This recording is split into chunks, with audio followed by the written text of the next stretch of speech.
They're suffering because they're being abused, you know, financially abused, they're abandoned, they're neglected, verbally abused. It's just really sad. Oh, welcome to my kitchen. Been amazing to have you here with us. So you've been fortunate enough to arrive at the end of our day, which means that throughout the day we've been making rewana bread. Oh, nice. And the story behind that is that I've got this bug and it's been in the whānau for, I think, at least 3 generations. Wow. And somehow we've kind of kept it alive. So Mum made Māori bread for as long as I can remember. And as far as I know, she got the bug from Dad's mum. And I lost Mum in 2017. Lost Dad in August 2022. And one of the things that we found in the fridge was the bug. Wow. That's awesome. And so after kind of sitting there for a bit, my sister grabbed it and kind of woke it up a bit. And we've just sort of been carrying it on. So at least 3 generations, might be longer, but. And so today I've been sharing that rewana bug with the whānau, and at different stages we've just been making bread.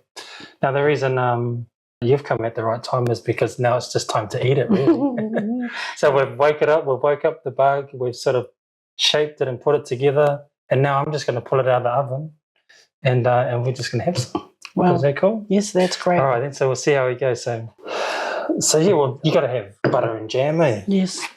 Let's go for this one. Do you like a crust? Yes. Some people like a crust, eh? Yes. Yeah, so it's been in the family for a while, and some of my other guests that we've had come in today sort of shared their stories of rewana bread and how it's kind of lasted. Some have carried it on and some haven't, yeah. So have a piece and let me know what you think. I might cut you another one out just in case. You got rewana bread in your whānau? My nana made it back in the day, but I didn't learn from my nana. I learned from one of my aunties down in the marae kitchen. We had a big tangi, and she was making all the rewana bread for this tangi, and I walked past the kitchen and she said, "Come here," and I never left. You got dragged into the job? Yeah, and I just got a friend of mine, she's her mum makes the local rewana bread for everybody in Narawaya. Oh, okay then, yeah. So, yeah. Because it's a bit sacred, eh? Like, yeah, no, you can't just get it off anybody. Yeah, that's right, yeah. You got to earn it. Yeah. Yeah. So back home, Mum was sort of known as the Māori bread lady. She didn't really like that name, but that's the name she ended up with. That's yum. That's yum. Yeah, our auntie's the Māori bread lady. Is she the Māori bread lady? Nice. Yeah. Do they sell it at the markets too? Or yeah, Auntie Reo. She makes the bread. She does the bread for just about every hui that's held at Tūranga Wāoe Marae. Oh, choice. And then she sells bread at the local Save Mar, I think it's called. Yeah. Fresh Choice. And then at the market on a Saturday, and then at Mahana Road. So, yeah. Oh, that's just at Mahana Road. Yeah. Nice. So, yeah. So, yeah. This is yum. Sorry. Well, no, you're good. Go ahead. I just want to eat it. Yeah, so look, thanks, Crew, for letting me share this. Yeah. This is, been around generations. I mean, the way that I make it, I'm not sure if Mum should be like, what the heck are you doing? Everyone's got their own way. Yeah. Sort of everyone's kind of found their own way of doing things. Yeah. And I think in some ways, I've only picked this up maybe in the last, I don't know, maybe a couple of years. And I think if I was being real about it, I think it's probably my reconnection with Mum, with Mum and Dad, and sort of my way, because it's hard for me to talk about Māori bread without talking about them. Yeah. And sort of connecting with them. And I was thankful I had great parents. Had an amazing father. When Mum died, Dad carried this on. Oh, wow, that's so cool. Yeah. So And so here we are, just trying to, I don't know, Carry on the legacy. carry on the thing, yeah, That's the legacy, yeah. Yeah. Yeah. Although they would, I think that if they were here, they would say, you know, like I was saying before, what the heck? What are you? So now and again, I just try and channel them, you know, when I'm kind of making it. Yep. But yeah, so look, thanks for dropping in and taking the time to. I think I talk about my parents a little bit because towards sort of the end, because we are here talking about sort of kaumātua well-being and trying to understand what's going on there. And we've had some amazing guests today sort of share with us some of the expertise and some of the supports that are out there. But look, from your point of view, what's kind of some of the challenges that you're seeing our kaumātua are facing? Well, so I work for Ngā Miro Health Centre here, based here in Ngaruawahia, and I have been there for the last 28 years. I came out of kohanga, and I joined my organisation as a health promoter. Well, actually, wasn't even a health promoter, just doing little bits and pieces, and then I moved in from health promotion into whānau ora, and I've been in whānau ora since its inception. And in that work, I work alongside lots of families that need support, advocates to, you know, with everything and anything. Probably in the last 5 years, I've been working. We have a kaumātua program, and it runs on Tuesdays and Wednesdays. Huntly on Tuesday and Wednesday here in Ngaruawahia. And working in that sector has sort of, I've seen lots of things happening within our kaumātua, and I've been working with kaumātua probably for the last 5 years in the whānau setting, whānau ora setting, sorry. And for the majority of my whānau that I'm working with, kaumātua that I'm working with, a lot of it's been around elderly abuse, not realising that it is, because that's a big word for us as Māori. There's no such thing as elderly abuse.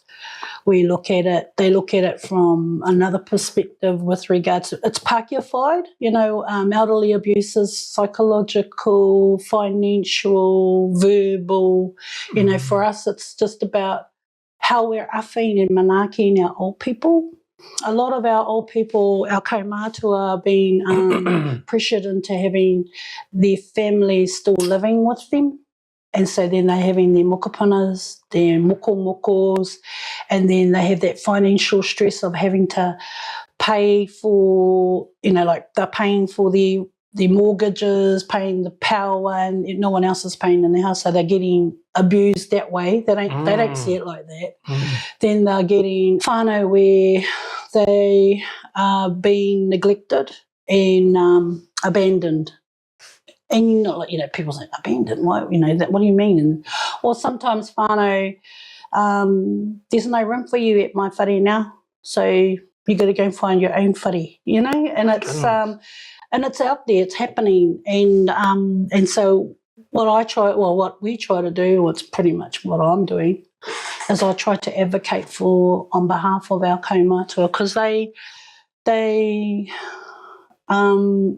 it's really hard for them, and the language is quite hard for our kaumātua even when you're going to a work and income appointment to see if I can get a money to be able to pay for my power, my rates are behind, or, you know, it's really hard for them to understand the language. And so I go on, but with them, most of the time I become their agent, so I can speak on their behalf. And so it highlights a lot of, in the Pākehā world, abuse. It's called abuse. Financial abuse is when kaumātuas are being asked for money, and they don't say, well, I'm just asking Mum for $20. But if you're doing it continuously, like on a weekly basis or even on a daily sometimes, that's abuse. And the kaumātua don't realise that. And so sometimes I don't get a really good reception from some of the families that I'm working with, which is, so you've got to have a really you got to be quite strong to be able to stand up for them, for our kaumātua. And because sometimes our kaumātua will not say anything, they'll just do it. You know what I mean? And they don't want to cause any raru.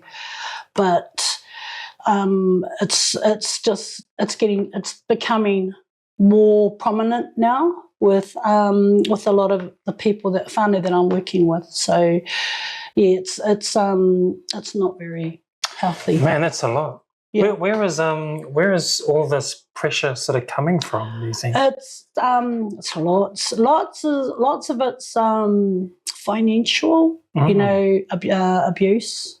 There's not enough money out there for families, for whānau are struggling, and so then they'll go and ask mum or dad who are penihana, you know, on the pension, you know, can I borrow a couple of bucks? And yet they're still trying to pay their mortgages, or if anything, they're trying to survive themselves, you know, because they're getting fortnightly payments, and it's nothing. Pensions and it's not even worth a mention with regards to some of the money that the pensioners are getting, because they're having to pay. A lot of our whānau, our kaumātuas, are living in rentals, you know, because they've lost their family homes because of the financial abuse that they were getting from their children, you know, so they've lost their family homes. Wow. Now they've gone into a $660 house. Rent. Yeah, that's paid fortnightly.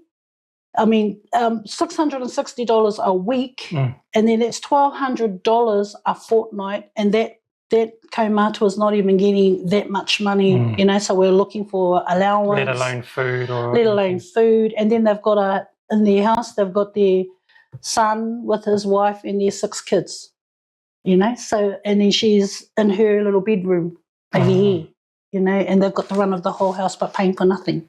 We've got organisations out there called Age Concern, and you would ring them and I would say, look, I've got this whānau that's been abused financially by, you know, the mokopuna. Would you be able to go and, you know, pay them a visit? Well, they've already judged them before they even get there. You know, they have this lens on and then they want to talk to the kaumātua, and they've already, you know, pretty much said, oh, we're here to sort this out. The kaumātua straight away says, oh, no, nothing's happening here, because, you know, they're getting the mokopunas are there and say, oh, what do they want? You know, and so most of the time I've got to be there to be able to advocate on behalf of them. And it gets quite scary. But in some cases, the whānau don't realise what they're doing, and then it's just about sitting down and saying, hey, you know, guys, your mum's not, or your dad's not, or uncle and auntie aren't able to come. And not the ATM machine.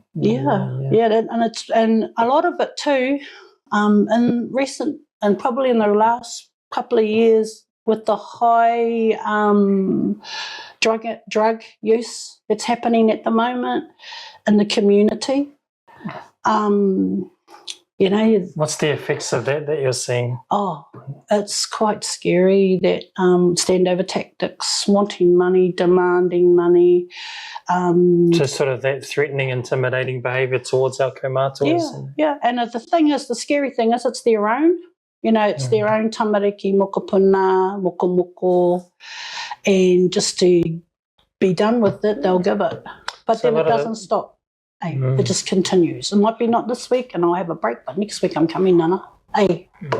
And it gets a little bit intimidating for our kaumātua. Yeah. So a lot of the pressure is sort of financial pressure. Lots of financial. Lots of coming from drug addiction. Yep.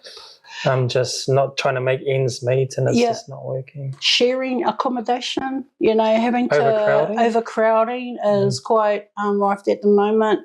And we have our kaumātuas that have got a full 3-bedroom house. Majority, the standard homes around here are 3-bedroom. Then they'll have a cabin. There'll be another cabin. There'll be cabins in the backyard. And that's just the new way of living. That's the lifestyle change. And it just becomes a little bit much for the kaumātua, and not being able to, what do I do, you know? So we'll sit down and talk about it and try and work something out.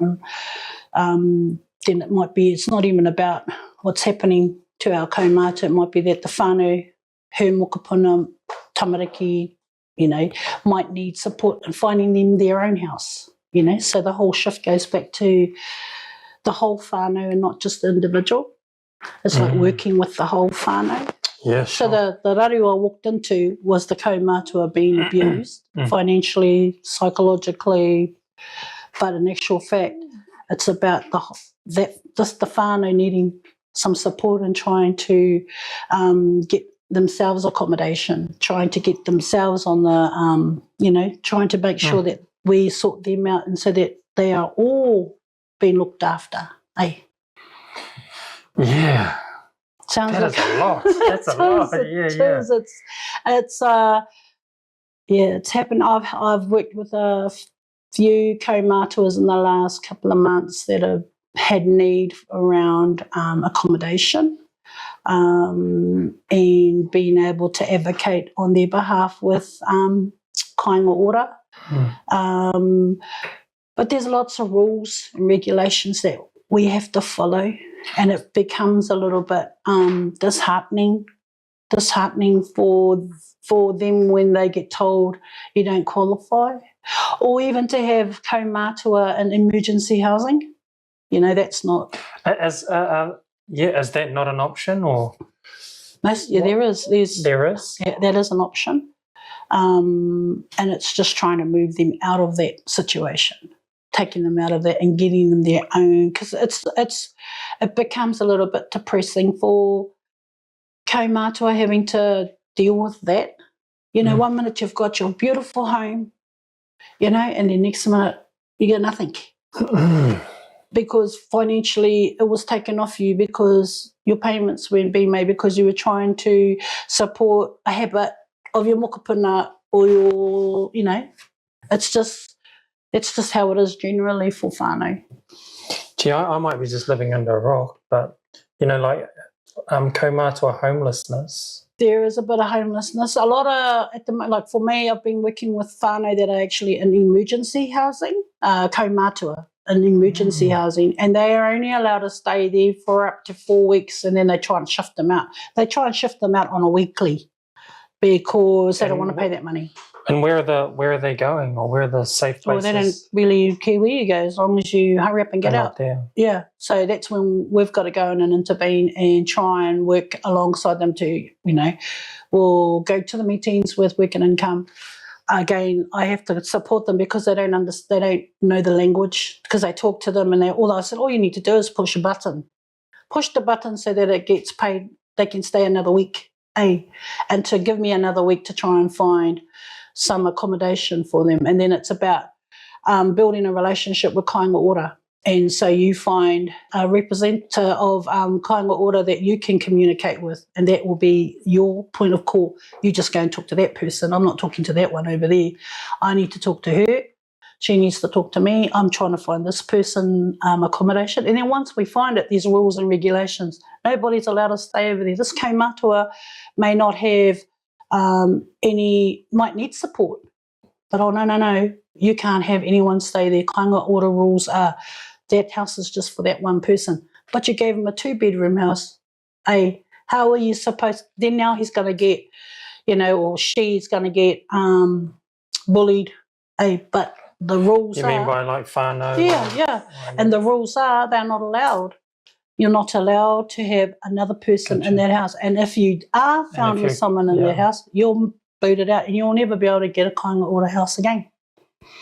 So all the rules and regulations that have been, and all these policy making things that they've done with regards to kāinga ora, Work and Income, they're all playing the same game, but they're just saying it in different language. Gotcha. And so you've got to be able to know what sort of language they're speaking so that you can say to them, well, back at you, this is what's going to happen. So for our kaumātuas that are out there and for whānau that are supporting kaumātuas, how do they navigate that space? Like, what are the... Yeah, so it's about like if whānau feel that they need kaumātua needs support, it's just about contacting one of your local whānau ora Navigators. and we have there's lots of them at the moment. Whānau ora is going through a bit of a change with John Tamahiri Waipareira, and now losing the contract, and now moving into another provider, which is our National Hauora Coalition, becoming the provider. So we're all just sort of waiting to see what happens in that space. But our whānau can't wait. We just got to keep. It's true. What happens in the meantime? Yeah, you just got to keep going. That's all we got to do is just keep going. We get told that probably contracts and RFPs and stuff will be signed in 2-3 weeks. But we just got to carry on because they need support. You know what I mean? Kaumātua yeah, absolutely, support. yeah. So my goodness, man, like there's just so in terms of kaumātua and the challenges that they're facing, at least from your perspective, there's financial pressures, there's emotional pressures, even kind of generational kind of pressures through them, right down to mokomoko and everything in between, housing. I mean, all of that's huge. It's huge. It's huge. They think it's just about, it's a whānau thing, like it's a mum, dad, but really it's about our kaumātua. And they try to teach us all that they're trying to give us all of these wealth of this is what you should be doing, this is how we should be living, this is, and they're just trying to teach us all that, and yet they're the ones that are suffering. They're suffering because they're being, and people don't like using that word, abused, financially abused, they're abandoned, they're neglected, verbally abused. It's just really sad. That's real sad. What do you think needs to happen? Well, I've got lots of dreams. I really think that we need a Māori provider, age concern provider, you know what I mean? So you've got age concern New Zealand. Do we have anything close to that? Or? I have never come across anything. I mean, if anyone don't know, I'd create my own. Create your own age concern. I'd create my own age concern because there's a need for it. And like I said earlier, that the judgment of our people is already made as soon as you've made that phone call, and they've got that address to go and visit that kaumātua. They've already judged them. They've got their lenses. So you're kind of seeing like unconscious bias out there. So I hear that term thrown around a bit. Yeah, you do. So even when they're approaching or seeking help, they're already being judged. Yeah, I've been to age concern a few times, and there's some good, been some good work. But there's also some grey areas. Gotcha. And I just think that there needs to be a little bit more understanding. I mean, nobody knows better than those that live in our world. Yeah, absolutely. Māori, for Māori, by Māori, all that stuff. Kaumātua mental health is something that I haven't really... I've been in it, I don't know. I've been in mental health for like 20 years, While it does come up, I can't say that there's been I can't remember that there's been a kind of a focus on. No, because we're very our kaumātua don't say much. They will just, it's on my key, whaiana. Yeah. And it's like, oh, auntie, are you all right? And then when I'm concerned about, if I see somebody that needs some support, I had a whānau come and she needed some support. I didn't, hesitate. I just said, oh, what's wrong? And, I got no kai and I got no da-da-da-da. Come on, let's go to work and come on. No, they won't give me any. Yes, you'll get it. We will not walk out of there until you get it. And so, that's a reputation I've built myself with regards to work and income, myself with regards to kainga ora. They know me when I walk in. They're like, oh, God, who should I go to? And I love it. And I just sit there and say, all you got to do is push the button. She needs some food. This whānau needs a kai, this whānau needs a whare. Emergency housing. Oh, no, she can't get emergency. Oh, yes, she can.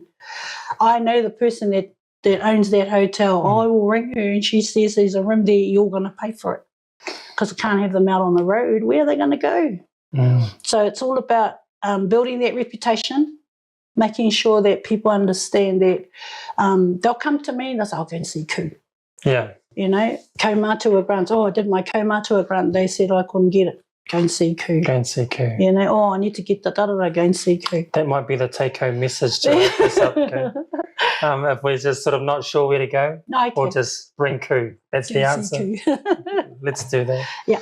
Look, thanks so much for sharing all of that with us today and our listeners. Yeah, that's a big mahi. Yes. We need more kus. Yeah. A whānau out there are wanting to get a hold of you. How do they go about that? So I'm based at Miro Health Centre, which is across the road from Te Rangawawa Marae. We don't really have we have a phone number, but I'm rather, I like to have a face-to-face conversation. Then I know that we're going to get it done. Otherwise, if it's on the phone, okay, they won't come. But when it's face-to-face, it's open door policy. Just walk on in and we'll see what we can do. Well, thanks so much, Ku, for raising this conversation around kaumātua and elderly abuse out there. Thanks for having me. Yeah, it's been awesome. Thanks for letting me share a little bit of my whānau with you. Thanks for the rewana bread, was yum. Yeah, cool. And so, look, appreciate you. So, kia ora. Kia ora.